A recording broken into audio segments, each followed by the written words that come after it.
The Bombay High Court has dismissed pleas filed by Mihir Shah and his driver Rashri Bindawat challenging their arrest in connection with the BMW hit-and-run incident in Worli, in which a 45-year-old woman was killed.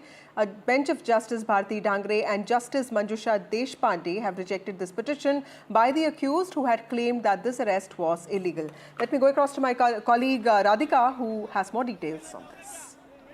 That's right. The Bombay High Court dismissed the pleas filed by Mihir Shah as well as the driver. This is, of course, in connection to the Worli hit-and-run case in which both of them were arrested. They had challenged their arrest. They had called the arrest and detention illegal. So, therefore, in the petition that was filed by the both of them, they had informed the court that both of them were not informed on the grounds of the arrest. So, therefore, it is a violation of their fundamental right. It is in violation of law that the police did not inform them of the grounds of their arrest when they were detained. So this is what was contended in that particular petition that were filed by both of them. However, the court did not really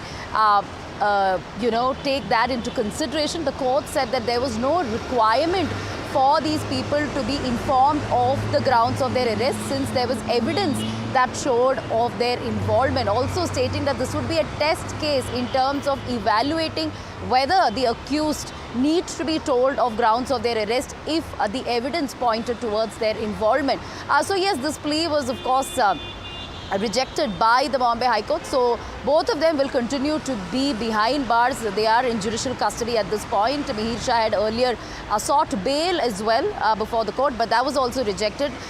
We know for a fact that this incident happened in July when Mihir Shah, under the influence of alcohol, was driving the BMW. His driver was seated beside him, and he rammed into this vehicle, which was a two-wheeler, and killed a 45-year-old woman. In fact, before she died, she was dragged on to more than a kilometer. So this had created much outrage.